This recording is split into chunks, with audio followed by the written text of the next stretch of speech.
Bonjour. En effet, il existe différentes procédures de raccordement pour un producteur afin de se raccorder au réseau. Celle-ci s'applique au raccordement des installations de production d'électricité à partir de sources d'énergie renouvelable, qu'on appelle ENR, dont mon collègue vient de vous parler.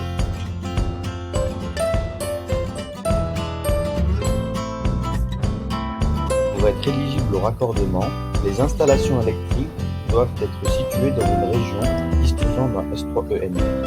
Deux conditions complémentaires s'appliquent. Soit le poste source associé fait partie de ce S3ENR, soit c'est un poste source faisant partie d'un autre S3ENR.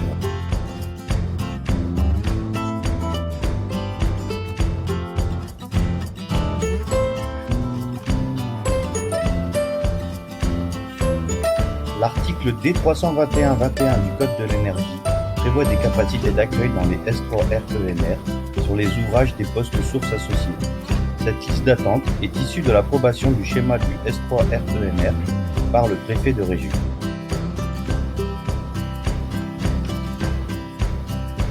Pour les installations susceptibles d'être raccordées au S3RENR, la demande doit être réalisée selon la procédure Enedis Pro RES 67E et prévoit la réservation des capacités d'accueil des ouvrages à hauteur de la demande.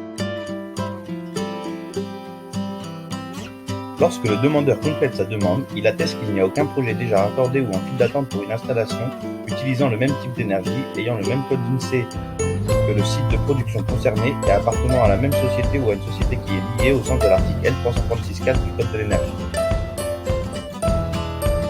Dans le cas où la puissance est supérieure à 100 kVA, le demandeur indique le numéro de contrat ou de dossier de raccordement de ses autres projets. Enedis vérifiera si les projets sont raccordés ou à raccorder en BD sur le même poste HTA-PT que celui dont relève la demande complète de raccordement en tout.